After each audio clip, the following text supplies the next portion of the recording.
It's great to see the Japanese Film Festival in its 28th year is about to occur in Melbourne from October 21st to the 3rd of November at the Kino and Acme cinemas. And as always, it's my great pleasure to speak to the festival programmer, Manisay Oudomvillay. Manisay, good to talk to you again.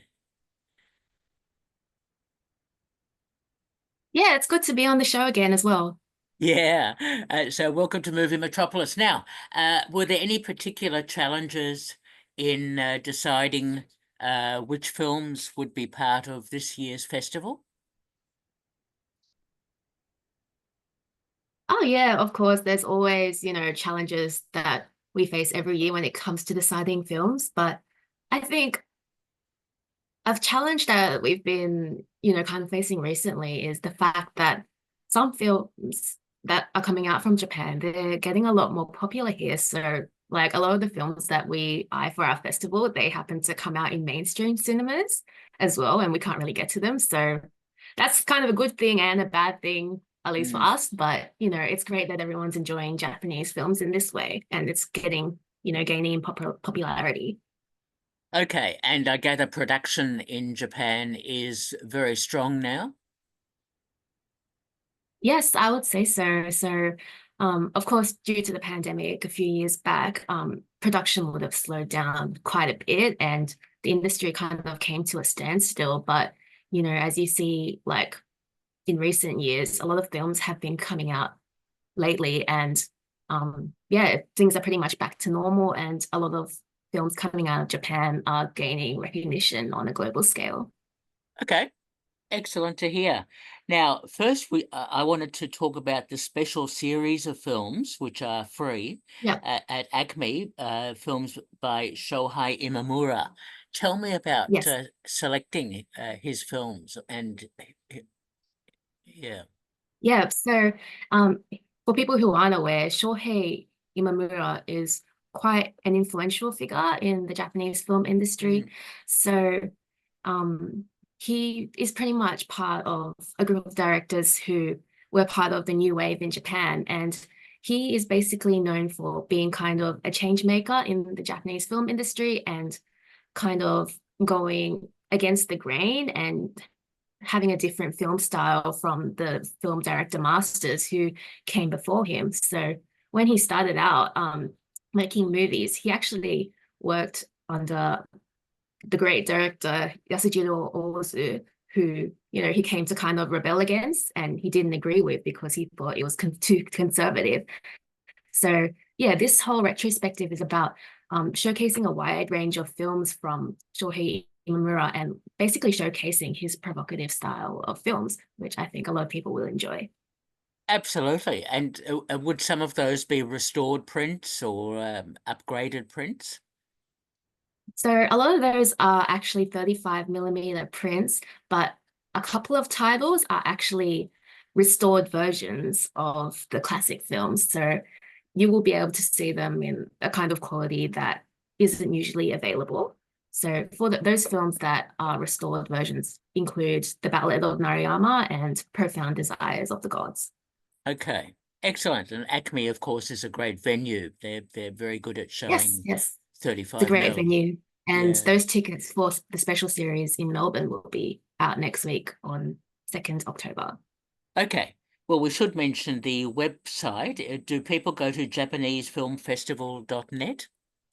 Yes, that's correct. So that's basically the hub for all the information about our films. We've got all the summaries and trailers up on there, as well as the ticketing links. So all information about the Japanese Film Festival can be found on there. Excellent news. All right. Now let's talk about, I think, the opening night film, which is Mum, Is That You? Yes. So Mum, Is That You? It's a very lovely film, very wholesome, which is, part of the reason why we chose it. But it's basically about a burnt out salaryman who is working in Tokyo, and he has, a whole heap of problems. He has all these issues with work. His marriage is basically a failure, and he doesn't have the best relationship with his daughter, who is in college. So to escape from his life, basically, he decides to go back to his childhood home in downtown Tokyo, and he meets his mom again. But when he goes there, he comes across a big surprise because he realizes his mother has changed a lot. She is suddenly extremely stylish, has all these friends and a new life without him. And she's even fallen in love, much to his dismay. So, yeah, this is a very wholesome film about intergenerational family in Japan and just the dynamics between the different generations with the mother and the father and granddaughter. Very wholesome, very humorous. And I think it's something that, a lot of people will relate to and see in their own relationships in their lives. So it's a very feel-good film, one that I recommend watching if you want to be in an uplifted mood. Okay, sounds good. Okay, nicely described. Now, I noticed a film called A Samurai in Time, which I think is about a stuntman. Yes, it is. Well, it's kind of about a stuntman. It was actually inspired by a real life kirareraku, or a stuntman in Japan, who basically was extremely famous. Um, he apparently died over 50,000 times on film. So yeah, this whole story was inspired by him, but the actual story it's about a real samurai who suddenly gets time transported to the present day. But the thing is, he doesn't realize it at first, because when he gets transported to the present, he ends up on a film set for a period drama. So he is totally confused, and um, yeah, a lot of funny things happen because he gets told off by the director for not knowing what he's doing. But of course, they can't know that he's a real samurai. So the whole movie is basically a fish out of water comedy where he tries to adapt to his new situation. And then he realizes that the perfect job for him is as a stuntman in one of these films. So that's what he goes on to do. But yeah, this is a very humorous film. One, if you love samurai films and those kind of genres, it's one you would definitely enjoy. Oh, it sounds like a lot of fun, and I love time travel, sort of fish out of water, as you say, Yeah, that's films. always such a good genre. Yeah, very good. Now, a film called Shadow of Fire. Yep, so Shadow of Fire is the latest film to come from cult director Shinya Tsukamoto. And this one, it's more of a serious type of film. So it's basically set right after World War II, where things are very hard in Japanese society. And it basically follows the story of one child as he goes from place to place and tries to make his way in the world. And he comes across a woman who is working as a prostitute, as well as basically a traumatized soldier. So all three of them have lost their families in the war, but when they find each other, they basically make a makeshift family. So this film really explores the psychological impacts of the war on these individuals, but also on society in general. And yeah, it's quite a serious watch, but if you love drama and if you love these types of films that are set in the past, I think it's one you would enjoy. And it's also one that really showcases the acting skills of the actors that are featured in it. Okay.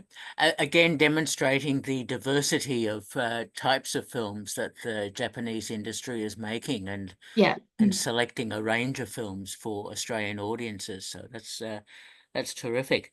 Now, yep, exactly. yeah, I always love seeing anime, and The Imaginary sounds like a really interesting Yeah. film. Yes, so The Imaginary is definitely a film that we're excited about. So it's the latest film to come from Studio Ponok, and it's based on the novel of the same name by A.F. Harold. So The Imaginary is about an imaginary friend called Roger, who was dreamt up by his companion Amanda. And, these two go on all sorts of adventures inside her imagination. And the way that these are animated on screen is really, really beautiful. They go to all sorts of terrains, and the kinds of things that they come up with um, are really creative. So Yeah, one notable thing about this movie is that it was actually directed by Studio Ghibli veteran Yoshiyuki Momose, who, has worked on like films including Spirited Away and I think Princess Mononoke. So you can definitely like tell that a lot of love and there was a lot of skill that was poured into this film, which includes hand drawn and hand animated scenes. So Hmm. yeah, this is definitely a film that children will enjoy, of course, because it's an anime, but if you're just an adult who adores animation, I think it's a really worthwhile watch. Oh, a lot of people love Japanese anime, so I'm Yeah. sure it will attract quite an audience. Very good. Now let's go karaoke. Oh yes, this is one of the highlights of the program, in my opinion. Um, So this film is a comedy, and it basically focuses on one very unlikely duo. So it stars one of the main characters is a middle schooler called Satomi, who is basically the leader of his school's choir club, and he's very concentrated on getting through the year and basically acing their final choir competition. But one day, he is approached by a yakuza called Kyoji, who asks this kid to give him singing lessons by going to karaoke together because he needs to compete in his gang's singing contest. Hmm. So, just the premise itself is really hilarious. But yeah, this film is such a good one if want to have a very lighthearted, fun night out. And yeah, just like the combination of these two is and the shenanigans they get up to is pretty hilarious, but also pretty heartwarming as you see how their friendship develops over time. It stars Go Ayano, who, he has done a whole heap of Yakuza roles in the past, but this one, even though he plays a Yakuza in this one as well, it's very different from his previous roles. It really shows off his humorous side. Okay, sounds like a very enjoyable film. Very good. All right, now a film called, is it Sandland? Yes, so Sandland is another anime film that is Ah, in our program. And it is based on the manga series of the same name by Akira Toriyama, who sadly passed away recently, but most people would know him as, the mastermind who came up with Dragon Ball and that entire universe. ah. So yeah, Sandland is an adaptation that people have been waiting for a long time for.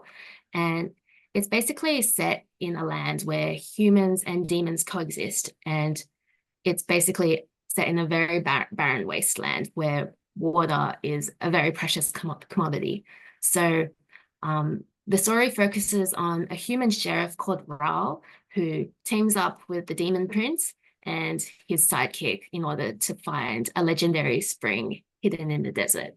So this one's full of action and fight scenes, but of course it's also animated. So um, a number of different anime studios actually came together to work on this film, and the result is extremely stunning. So, especially if you're a fan of Dragon Ball and Akira Toriyama, I definitely think this one's a worthwhile watch. Okay, very good. Another anime. That's excellent to see. Now, a film called Our Secret Diary. Yes, so Our Secret Diary is a romance film, and this one's definitely more of the shoujo high school romance genre. So those can get a bit repetitive, but this film is actually one that I really enjoy because it's of that genre, but it has a different kind of spin on it. So the story is about a high schooler called Nozomi who discovers a love letter in her desk, and she realizes it's from the most popular guy at her school, but it was actually intended for someone else. So instead of just communicating, she kind of goes along with it, and the two end up exchanging a secret diary and having feelings for each other. Only there's a case of mistaken identity there. So if you adore romance and if you enjoy those kinds of high school romance films, this one's definitely a fun watch. But I also think it's a great coming of age story in general because in addition to the love story, um, it focuses on the teenagers' friendships and how they find their place in the world. So yeah, I definitely enjoyed this one. Yes, that's another very popular genre in Japanese cinema, the teen romance and high Yes, it school. is. And Yeah. you don't see a lot of them these days, just in general. So I appreciate that they still make them. Yes, fair enough.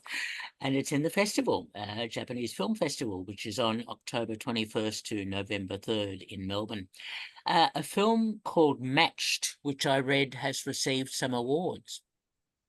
Yes, so the director of Matched has, actually received a number of awards for his work in the past. And this film could be best described as a thriller, and it's one that kind of delves into the dangers of online dating. So, as the name probably suggests, the story is about a wedding planner called Rinka who is urged by her friend to join the dating app, and she does so, but um, she ends up matching with someone who turns out to be the suspect in a serial killer case. And to make things worse, the victims of this case happen to all be Rinka's victims, or all happen to be Rinka's clients that she has planned weddings for in the past. So it's extremely creepy. And there are a lot of twists and turns that take place throughout the story, and it takes you to a place that you wouldn't expect at all. So if you love thriller, if you love those kind of murder mysteries, I definitely think you should watch this one. Okay, again, sounds like a good thriller. It's yeah, a Mhm. good another example of diversity of Japanese cinema. And I notice a film called Out. Yes, so Out is based on the manga series of the same name. And the funny thing about it is that the author of this manga series actually wrote about, his own life experiences as a delinquent. So you're basically reading and watching his story when you engage with this film. So the film is about a 17-year-old called Tatsuya Iguchi, who used to be a gang leader, but after he is released from juvenile detention, um, he like makes a promise to himself to try to stay out of trouble and not get involved with gangs anymore. Like he decides to put all that behind him. So he starts living with his aunt and uncle in Chiba Prefecture, but he ends up encountering a local gang member, and one thing leads to another, and of course he gets caught up in that world again. So yeah, the whole story is about how he basically forges a relationship with this local gang, and um yeah, about how he forges a relationship with this local gang, and he kind of gets caught in the crossfire of their gang wars. So he must do this while staying out of trouble the whole time. Otherwise, he's going back to juvie pretty much. So yeah, this film, it's a very faithful adaptation of the manga series, in my opinion.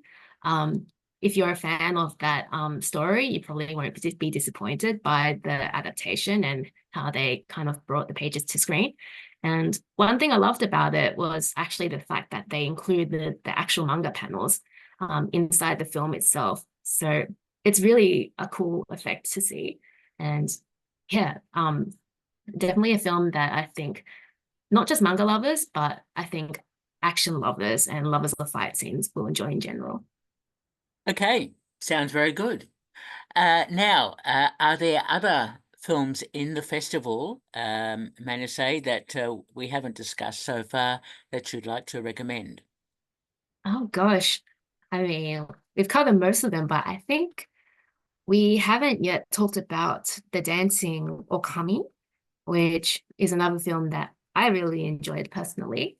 Yeah. Um, so this film is basically a comedy, and it's inspired by a real life tourism that took place in Kaga Prefecture in Japan. So the story is about a tap dancer called Yuka who, has never made it to the stage. So she decides to go back to her hometown and decides to become an orkami, which is basically the manager of a Japanese inn. So yeah, she decides to undergo the training to undergo this new career path, but she realizes that it's not as easy as she expected, and turns out Yuka is actually quite clumsy, so she fails in a lot of the training exercises. But um, in the story, the onsen that she works for basically faces a financial crisis. So she ends up using her tap dancing skills in the end to basically help out her talent. And yeah, for the rest of that story, you probably have to watch the film. But Yeah. this is a very light-hearted, very humorous movie, in my opinion. And of course, there are a lot of tap dancing sequences included. So yeah, it's kind of a musical comedy in a way. Ah, very good. Another different genre in the festival, Yeah. which is great to see.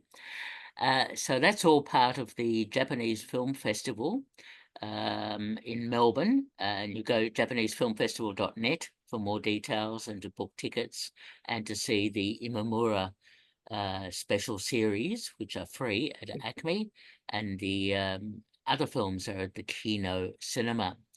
Uh, Manisay, I must ask, you probably know what I'm going to ask you now. I ask you this every year. Maybe. Aside from I'm what's not sure.